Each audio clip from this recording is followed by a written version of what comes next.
কালকের ঘটনা প্রমাণ করে দিল পশ্চিমবঙ্গের এই মুহূর্তে আইন শৃঙ্খলার স্থিতি কোথায় দাঁড়িয়ে আছে। দীর্ঘ 15 বছর ধরে তৃণমূল কংগ্রেস কার্যত প্রশাসনকে ধ্বংস করেছে, পুলিশের রাজনীতিকরণ সম্পূর্ণ করেছে, সমস্ত অপরাধীদের ভয়মুক্ত করে দিয়েছে। অপরাধীরা মনে করছে এটা স্বর্গরাজ্য।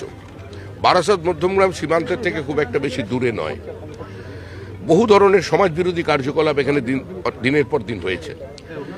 জাল আধার কার্ড তৈরি, জাল রেশন কার্ড তৈরি, জাল এপিক তৈরির কাজ এই বারাসাত এবং মধ্যমগ্রাম থেকে চলছে। ভারতবর্ষের যে প্রান্তেই যে অনুপ্রবেশকারী ধরা পড়েছে তাদের সবাইয়ের কাছ থেকেই জেরা করে এটা পাওয়া গেছে তারা কার্ড সংগ্রহ করতো এই অঞ্চলটা থেকে। তো এটা স্পর্শকাতর অঞ্চল এবং এখানে যেভাবে এই হত্যাকাণ্ড হলো কার্যত সেটাকে একটাই বার্তা দেওয়ার জন্য হলো, মানে এটা প্রধানমন্ত্রী দুদিন পরে আসছেন তাকে বার্তা দেওয়ার জন্য, নাকি বিজেপির বুকের ওপর গুলি করা হলো। এইভাবে কোন ধরনের উত্তেজনা তৈরির চেষ্টা হচ্ছে, অস্থিরতা তৈরি করার চেষ্টা করা হচ্ছে পশ্চিমবঙ্গে। বিভিন্ন জায়গায় অস্থিরতা চলছে, এটা আমি অস্বীকার করছি না। আমি আমার দলের কর্মীদের বার্তা দিয়েছি এবং প্রশাসনকে বার্তা দিয়েছি যে যদি কোনো জায়গায় কোনো অশান্তি তৈরি করে সেখানে ব্যবস্থা নিন, কড়া পদক্ষেপ নিন, রং দেখবেন না। কিন্তু এটা কি হলো, আমরা জিতলাম, আমাদের 3 জন কর্মী মারা গেল। কালকেও বসিরহাটে আমাদের এক কর্মীর ওপরে গুলি চালানো হয়েছে, 4 রাউন্ড গুলি চলেছে। তা আমাদের কি ক্ষমতা নেই? সিংহ স্থবির বলে যদি কেউ মনে করে তাকে পদাঘাত করবে, ভুল করছে। আমরা তৃণমূলের ভাষায় কথা বলতে জানি, কথা বলতে পারি, কিন্তু তাও বলছি না, বলবো না, এটাই হচ্ছে আমাদের স্ট্যান্ড। কিন্তু এই যে ঘটনাটি ঘটল, যার সঙ্গে রাজনীতির দূর দূর পর্যন্ত কোনো সম্পর্ক নেই, তিনি একজনের আত্মসহায়ক, একজন অরাজনৈতিক ব্যক্তিত্ব, প্রাক্তন একজন সেনা কর্মী, আজকে তাকে এভাবে পয়েন্ট ব্ল্যাঙ্ক রেঞ্জে গুলি করে মারার উদ্দেশ্যটা কি? এটা সম্পূর্ণভাবেই একটা পরিকল্পিত প্রতিহিংসাজনিত রাজনৈতিক হত্যাকাণ্ড। এর বেশি কিছু বলতে পারছি না, কারণ তদন্ত চলছে। শপথ গ্রহণ অনুষ্ঠানের আগে ব্যাঘাত ঘটানোর ষড়যন্ত্র, শ্রমিকরা শপথ গ্রহণ অনুষ্ঠানের আগে ব্যাঘাত ঘটানোর ষড়যন্ত্র।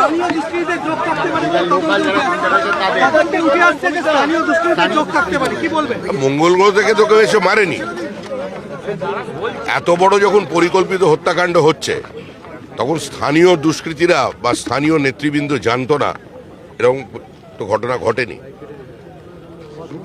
অনেক কিছুই আছে, আমি বলতে পারছি না।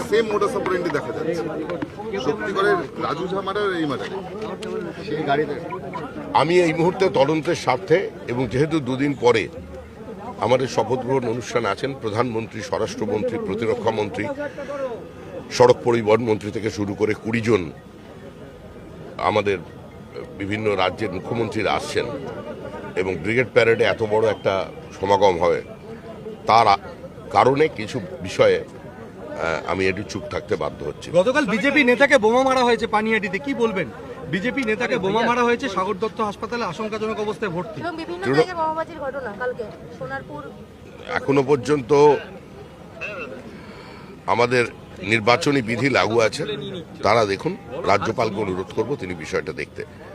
আমি গত 8 মাস ধরে একটা কথা বলে আসছি, 8 মাস যাবত আপনাদের বারবার বলেছি, আপনাদের বুমের সামনে বলেছি যে তৃণমূল সরকার চলে গেছে, তৃণমূল সরকার চলে যাচ্ছে, তৃণমূল সরকার চলে যাবেই। কিন্তু সরকার চলে যাওয়ার পরে রাজ্যে অস্থিরতা তৈরি হবে, তৃণমূলকে মারবে। অধিকাংশ ক্ষেত্রেই দেখুন যা ভাঙচুরের ঘটনা, 4 ঘন্টার বিজেপি যারা আগের দিন লাইভ পোস্ট করছে বিজেপি ক্যান্ডিডেটের বিরুদ্ধে অশ্রাব্য গালিগালাজ করে, পরের দিন তার হাতে বিজেপি পতাকা, তারা গিয়ে তৃণমূল কংগ্রেসের অফিস ভাঙছে, দখল করছে। আর যারা যারা আমাদের যুক্ত আছে, আমি আজকে বিকেলে তাদের দল থেকে তাড়িয়ে দেবো। শপথ গ্রহণের আগে এরকম ঘটনাটা একটা থ্রেট, প্রধানমন্ত্রী আসবে, আমি এর বেশি কিছু বলতে চাইছি না। মানুষের উপর ছেড়ে দিলাম, তারা বিচার করবেন। আমাদের রাজ্যবাসীর একটা রাজনৈতিক সচেতনতা আছে এবং গ্রহণে বা বর্জনে তারা চরমপন্থী। তার পরিচয় তারা 2011 সালেও দিয়েছিলেন, তার পরিচয় তারা 2026 সালে দিয়েছেন এবং অতীতে 1977-এও দিয়েছেন। সুতরাং এখানে পরিবর্তন যখন হয় তখন একটা নির্দিষ্ট আবেগের উপরে ভিত্তি করে হয়, রাজনৈতিক বোধের উপরে ভিত্তি ভিত্তি করে হয়। আজকে তা এই রাজ্যের মানুষের সেই বোধের উপরে আমাদের সম্মান আছে, মানুষ এটা আমি আজকে কালকে আমি আসতে পারিনি মনে করি রাত্রের কারণে, এবং আমি যখন খবর পাই শঙ্কর ঘোষের কাছ থেকে তখন আমার অবিশ্বাস্য লাগছিল। পরে একজন কলকাতার লব্ধ প্রতিষ্ঠ চিকিৎসক, তিনি ঘটনাচক্রে ওইখানে উপস্থিত ছিলেন, তিনি আমাকে ফোন করে জানান যে একজনের দুটো সরাসরি বুলেট ইঞ্জুরি আছে এবং সে মারা গেছে, ওখানে গুলি লাগলে কেউ বাঁচে না। আরেকজনকে আমি অন্য জায়গায় পাঠানোর জন্য রেফার করছি, বাইরে নিয়ে যাওয়া হচ্ছে। তখন শুভেন্দু অধিকারীকেও জানতাম। শুভেন্দু অধিকারী বলতে বাধ্য হলাম, মানসিকভাবে সে প্রস্তুতি ছিল না। শুভেন্দু অধিকারী তখনও জানতেন, মানে উনি যখন আসছেন এখানে উনি জানতেন যে উনি এখান থেকে প্রচণ্ড ব্লিডিং হচ্ছে, তাকে নিয়ে অন্য জায়গায় নিয়ে যাবেন। আমি তাকে খবর দিলাম যে ও আর নেই। দুর্ভাগ্যজনকভাবে এই ঘটনাটা ইনফরমেশনটা দিতে হলো। তো এটা অত্যন্ত মর্মান্তিক। দেখুন, এটা বলার ভাষা আমাদের কাছে। আজকে কি দেহ নিয়ে চণ্ডীপুরে নিয়ে যাওয়ার কথা? এটা পারিবারিক বিষয়, এটা শুভেন্দু অধিকারী আসছেন, ওনারা এটা ঠিক করবেন। এটা